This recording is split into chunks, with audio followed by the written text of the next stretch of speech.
तो hello guys, कैसे हो आप सब लोग। उम्मीद करता हूँ आप सब बढ़िया ही हो। मैं जानता हूँ वीडियो बहुत ज़्यादा लेट हो गई है, उसके लिए आप लोगों से सॉरी।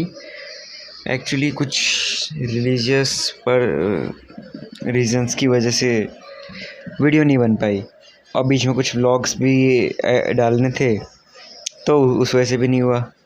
कोई बात नहीं, वापस आ गए, शुरू करें फिर से।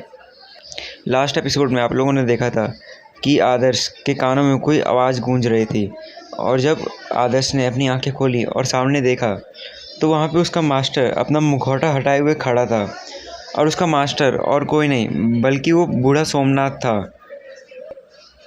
बूढ़े सोमनाथ को अपने सामने खड़ा देख आदर्श यानी कि एम्परर हैरान था, क्योंकि बूढ़ा सोमनाथ की मौत उस वक्त हो गई थी जब आदर्श नया नया इस मैजिकल वर्ल्ड में आया था।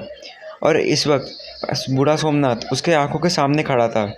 ये देख के आदर्श काफ़ी ज़्यादा हैरान था, और आदर्श के चेहरे पे हैरानी देख के सौरभ, मिसेस भावना, ये दोनों भी काफ़ी ज़्यादा शॉक थे कि आखिर हो क्या रहा है यहाँ पे। यहाँ ये लोग इन इन सब में अटके हुए थे। वहाँ दूसरी तरफ वो मिस्टर एक्स तबाही मचाने के लिए माया नगरी की तरफ बढ़ता जा रहा था, और ऊपर से उसकी अब वो कॉपी एलिमेंट की पावर सुपर लेवल के स्टेज पे आके अटक गई है।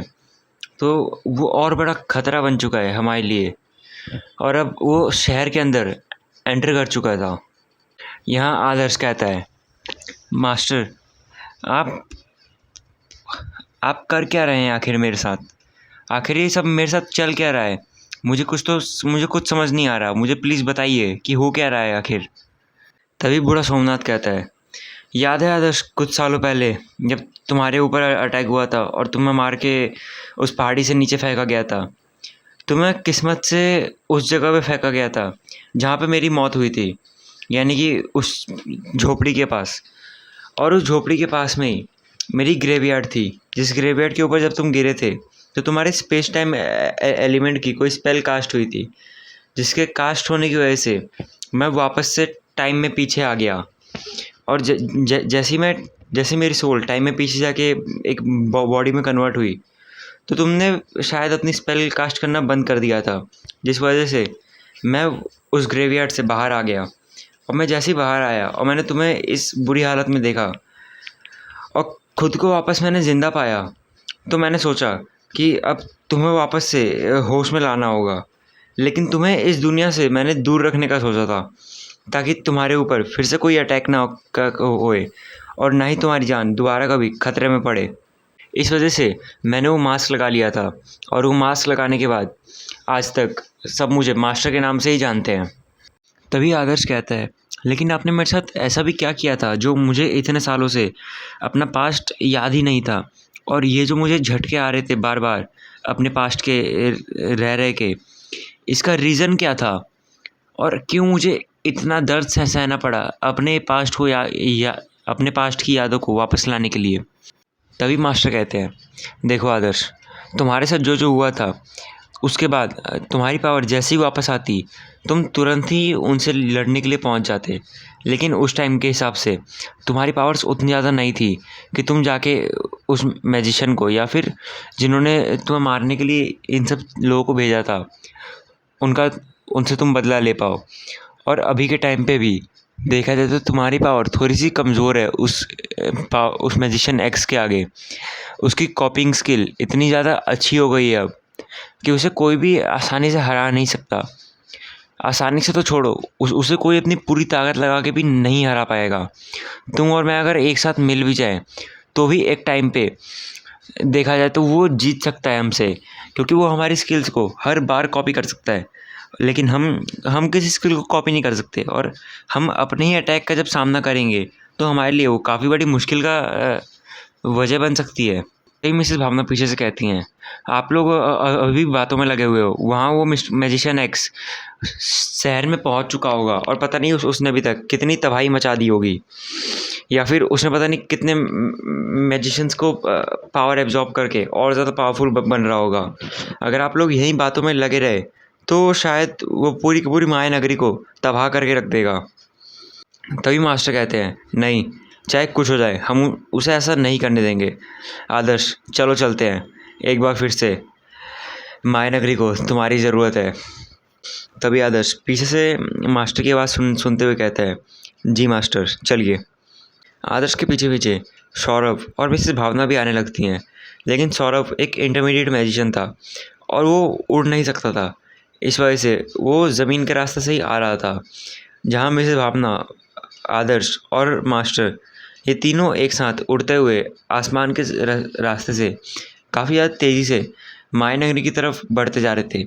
और वो पहाड़ मायानगरी से ज़्यादा दूर नहीं था, इस वजह से उन्हें ज़्यादा टाइम नहीं लगा मायानगरी पहुंचने में।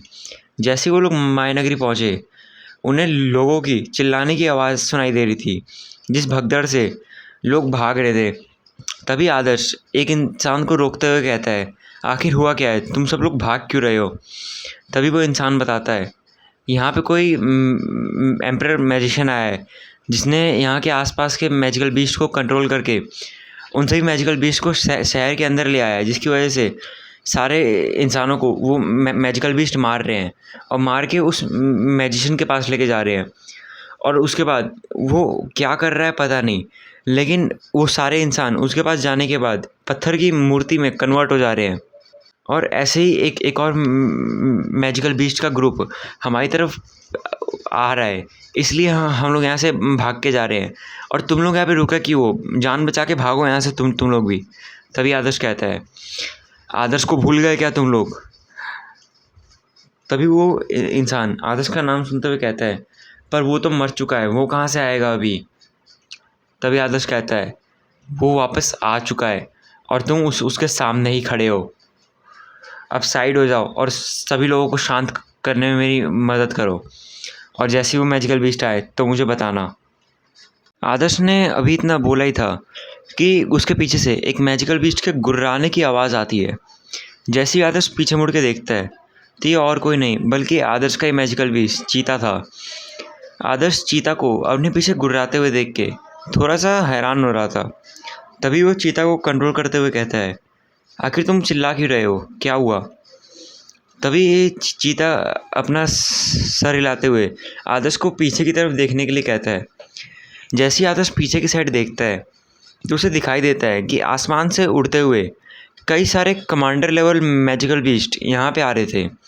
और इतने सारे कमांडर लेवल मैजिकल बीस्ट के आने की वजह से वॉरियर क्लास और सर्वेंट लेवल मैजिकल बीस्ट भी बहुत सारे लाखों की तादाद में शहर के अंदर घुस चुके थे, जिस वजह से पूरा शहर अब मैजिकल बीस्ट से भर गया था।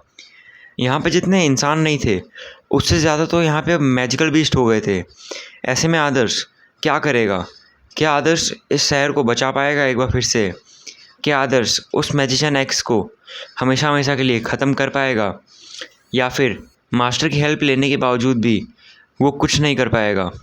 जानने के लिए बने रहिए हमारे साथ हमारे चैनल पे और सुनते रहिए स्कूल ऑफ मैजिक। और मिलते हैं आप लोगों से अगले एपिसोड में। तब तक के लिए बाय बाय।